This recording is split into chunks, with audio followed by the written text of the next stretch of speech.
కూటమి ప్రభుత్వం 10 నెలల కూటమి ప్రభుత్వం పనితీరు ఎలా ఉందంటారు? 5 ఏళ్ల వైసీపీ ప్రభుత్వం పనితీరు ఎలా ఉందంటారు? మీ అభిప్రాయం? 5 ఏళ్ళు 151 సీట్లు ఇచ్చి జగన్మోహన్ రెడ్డిని ఎలమంటే రాష్ట్రాన్ని సర్వనాశనం చేసేసి ప్రజల నెత్తి మీద ఎక్కడ లేని ట్యాక్సులు ఎక్కడ లేని ఇబ్బందులన్నీ కలిగించి డెవలప్మెంట్ లేకుండా చేసి ప్రజలకి రోజు రోజుకి దిగజార్చేసి వ్యాపారాలు లేక ఏమీ లేక ప్రజలు ఆయన ఇచ్చే సంక్షేమ పథకాల కోసం ఎదురు చూసేటట్టు చేసిన వ్యక్తి జగన్మోహన్ రెడ్డి. ఇప్పుడు ఈ 5 ఏళ్ళు చంద్రబాబు నాయుడు గారు వచ్చారు. చంద్రబాబు నాయుడు గారి ద్వారా ఏంటంటే ఇప్పుడు రాష్ట్రం ఇప్పుడే కదా రాష్ట్రం పాడైపోయిన రాష్ట్రం బాగు చేయాలంటే 1 సంవత్సరం 2 సంవత్సరాలు టైం పడుతుంది. ఆ 2 సంవత్సరాల్లో ఆయన డెవలప్ చేసి చూపించి ముందుకెళ్తారు. దాని ద్వారా సంక్షేమ పథకాలు అన్నీ వస్తాయి. మళ్ళీ వీళ్ళే ఉంటారు. మళ్ళీ ఈయనే ముఖ్యమంత్రి అవుతారు, ఆయనే ప్రధానమంత్రి అవుతారు. ప్రజెంట్ టీడీపీ గవర్నమెంట్ అయితే బాగుందండి. అంత తప్పితే ఏం చెప్పలేదు. పథకాల విషయానికి వస్తే ఏమంటారు? పథకాలు ఆల్సో ఫైన్ ప్రజెంట్. కొంతమంది ఏమంటున్నారంటే ప్రభుత్వం వచ్చి 10 నెలలు అవుతున్నా కానీ పథకాలు ఏమీ రావట్లేదు, గతంలోనే పథకాలు వచ్చినాయి అంటున్నారు. మీరు లేదండి, సీఎం చంద్రబాబు గారు చాలా వెల్ మెయింటెనెన్స్ అండి, అన్నీ కూడా బాగా చేస్తున్నారు. We are satisfied with is government. ప్రభుత్వం పనితీరు ఎలా అనిపిస్తుంది? పథకాలకి మేము దాంట్లో లేవు. పథకాలు మేము ఎంప్లాయీస్ అంటే అవునా? సరే సార్, మరి ఇప్పుడు గత ప్రభుత్వం చూసుకుంటే సంక్షేమం అన్నారు, కూటమి ప్రభుత్వం డెవలప్మెంట్ ప్లస్ సంక్షేమం అంటున్నారు. డెవలప్మెంట్ ఎలా ఉందంటారు? ఇంకా తెలియాలి, ఇంకా అప్పుడే టైం ఇవ్వాలి కదా. ఒక 2 సంవత్సరాలు అయితే కానీ ఎవరి సంగతి ఏంటో తెలియదు. సీఎం గారు అమరావతి పూర్తి చేస్తామంటున్నారు. మరి అయితేనే అయితే అవుద్దని అనుకుంటున్నాం. అవుతుందా లేదా అనేది ఇంకా అది దేవుడు దాని. అమరావతి కనుక మనకు పూర్తయితే ఎలా ఉంటుంది అంటారు? యువతకు కానివ్వండి, పబ్లిక్ కానివ్వండి. నేనేం చెప్పలేమమ్మా కదా. అక్కడ ఫ్యాక్టరీలు వస్తేనే కదా ఏదైనా ఎవరికైనా ఉద్యోగాలు. రానప్పుడు ఇదంతా ఊహాగానాలి, కరెక్ట్గా చెప్పే పరిస్థితి. పవన్ కళ్యాణ్ గారి పనితీరు ఎలా ఉందంటారు? పవన్ కళ్యాణ్ చెప్పేది ఒకటి చేసేది ఒకటిలా కనుక ఇన్ని గొడవలు జరుగుతుంటే ఆయనేం పట్టించుకోవట్లేదు. చాలామంది గొడవ చేస్తున్నారు దాని మీద కూడా. ఏంటి ఆయనేం పట్టించుకోవట్లేదు, ఏంటి ముందు చెప్పింది ఒకటి ఇప్పుడు చెప్పింది ఒకటి. ఆయనేం స్క్రీన్లోకి రావట్లేదు. గొడవ జరిగితే 2వ రోజు కనపట్టలేదు అసలు. స్టేట్మెంట్లు కూడా ఇవ్వట్లేదు ఎయిట్ మీద. అది మనమేం చెప్పగలుగుతాం? ఎవరి పనితీరు వాళ్ళది. దీన్ని మనం పెద్ద కామెంట్ చేయకూడదు. No comments. రేపు ఏం బాగా చేస్తాడేమో రేపు తెలియదు కదా. దాని గురించి మనం ఇప్పుడే ఖండించలేము, అలాగని పొగడలేము. నా తిరుపతి ప్రజలకు తిరుపతిలో ఫలానికి బస్సు వేశారు పవన్ కళ్యాణ్ గారు, ప్రయాణికులకు ఇబ్బంది కలుగుతుంది. మంచిదేగా, ఆధ్యాత్మికంగా ఆయన అదే అంటున్నాడు. నేను దేవుడికి ఎక్కువ ఇది చేస్తాను. మంచిదే, అలాంటి పనులు చేయాలి. కొన్ని చెప్పిన దానికి చేసేదానికి తేడా ఉండకుండా చేసుకుంటే బాగుంటుంది. ఎలా ఉందంటారు ప్రభుత్వం పనితీరు? ఎలా ఏముంది మీరు పల్లి బాగానే ఉంది, ఆడుతున్నాయి. గతంలో ఎలా ఉండేది అంటారు? ఎప్పుడైనా ఓలాగా ఉంది, అప్పుడైనా ఓలాగా ఉంది, ఇప్పుడైనా పని చేసేవాడికి ఎప్పుడు ఓలాగా ఉండదు. అది మరి ఇప్పుడు కొంతమంది గతంలోనే పథకాలు వచ్చాయి, కూటమి ప్రభుత్వం ఇంకా పథకాలు ఏమీ రావట్లేదు అంటారు కదా. అంటే కొన్ని ఇప్పుడు 3,000 రూపాయలు పెంచి 4,000 చేశాడు. 3,000 6,000 చేశాడు. అన్నీ చూడాలి కదా వాళ్ళు కూడా. మనం అనుకున్నట్టుకు వచ్చి ఇప్పుడు మనం ఏముంది, ఏదో చెప్తాం, ఏదో వస్తాం, అయిపోతాం.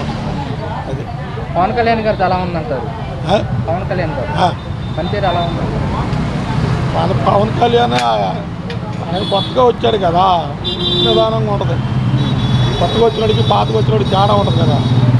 ఆయనది ఏముంటుంది, అసలు ఆయన ముఖ్యమంత్రి అసలు ఉన్నాడు. అంటే వ్యవహార శైలి కానీ మాట తీరు కానీ ఎలా ఉందంటారు? ఎవరిది? పవన్ కళ్యాణ్ గారు. ఏముంది, మనం ఎక్కువ ఆలోచించాలి. అది మా పని గురించి మేము ఆలోచిస్తాం. టాపిక్ పనుల గురించి, ఆటల గురించి ఆలోచించాం. ఇప్పుడు కూటమి ప్రభుత్వం వచ్చింది కదా, 10 నెలలు అవుతుంది. ప్రభుత్వం పనితీరు ఎలా ఉందండి? అంటే ఎలా అనిపిస్తుంది అంటారు? ఎలా ఉందో నీకు తెలుసు కదా నాన్న, నీకు తెలియదు ఏముంది? ఎలా ఉంది నీకు తెలియదు ఏముంది? కరెంటు బిల్లు తగ్గిస్తా ఉంటే అక్కడ పోయి కూర్చుంది కరెంటు బిల్లు. ఈ నెల బిల్లులు చూడండి, ఒకటి ఎంత ఉంది. ఈ నెల బిల్లులు మీరు వెళ్ళి చూస్తే ఎంత ఉందో చూడండి. మరి అది ఎన్నికల ప్రచారాల్లో ఉన్న కరెంట్ని ఛార్జీలు తగ్గిస్తాం అంటే పెంచుతాం లెక్క. తగ్గిస్తాం అంటే వాళ్ళు పెంచుతాం లెక్క. అది నీకు తగ్గిస్తామంటే పెంచిన లెక్క. ఇప్పుడు నేను అంటాను కదా, ఎవరు కరెంట్ బిల్లు చూడండి, అది తగ్గిస్తామంటే పెంచుతున్న లెక్క అంటే గతంలో ఎలా ఉండేది అంటారు? ఎవరు గత ప్రభుత్వాలు ఎలా ఉండేది? గత ప్రభుత్వంలో ఎలా ఉందనేది ఇప్పుడు జనాలు మార్పుగా ఉన్నాయి కదా. మీ కోట్లు వేసింది, మీ కోట్లు అయితే మీరేం చేస్తున్నారు? తగ్గిస్తామని చెప్పి ఈ నెల బిల్లు అంటుకున్నాయి, ఒకటి కరెంట్ బిల్లు షాక్ వస్తుంది. అది నేను అన్నాం కదా, మీరు బిల్లు చూడండి ఎవరికైనా వెళ్ళి. అది మరి పథకాల విషయానికి వస్తే పథకాలు నీకు తెలియదు ఏముంది?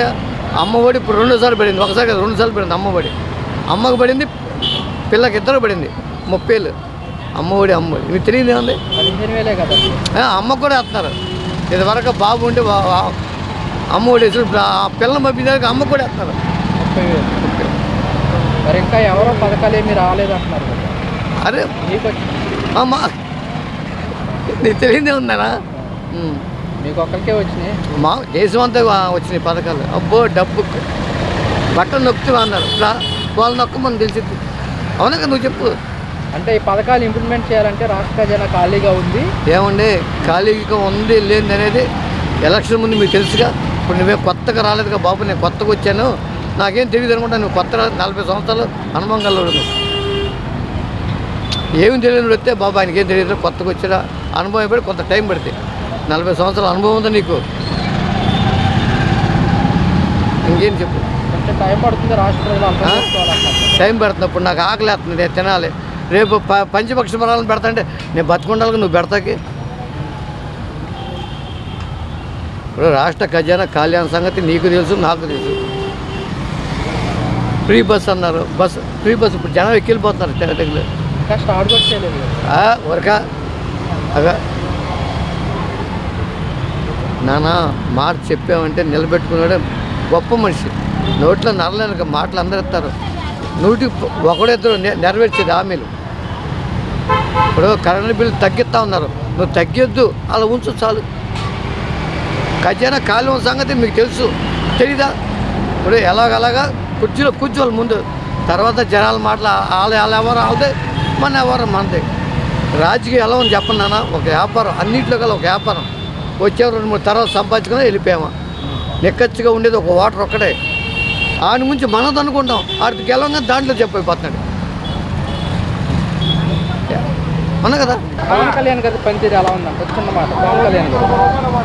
పవన్ కళ్యాణ్ గారు ఆయన కూడా చాలా కామ్గా, చాలా నీట్గా ఆయన మాట్లాడుతున్నారు. ఆయన కూడా చాలా బాగుందండి, ఆయన ఇమేజ్ కూడా బాగుంది. ఆయన చంద్రబాబు గారి అడుగు జాడల్లో ఆయన నడుస్తున్నారు. చిన్నల్ని పెద్దల్ని కూడా గౌరవిస్తారు, చక్కగా గౌరవించి మాట్లాడతారండి పవన్ కళ్యాణ్ గారు. పవన్ కళ్యాణ్ గారు గెలవక ముందు ఎలా ఉన్నారు, గెలిచిన తర్వాత మాట తీరు, వ్యవహార శైలి ఎలా ఉన్నారు? కొద్దిగా ఆయనకు బాగా అనుభవం వచ్చిందండి, గెలిచిన తర్వాత కొద్దిగా బాగా అనుభవం వచ్చింది. Very good person.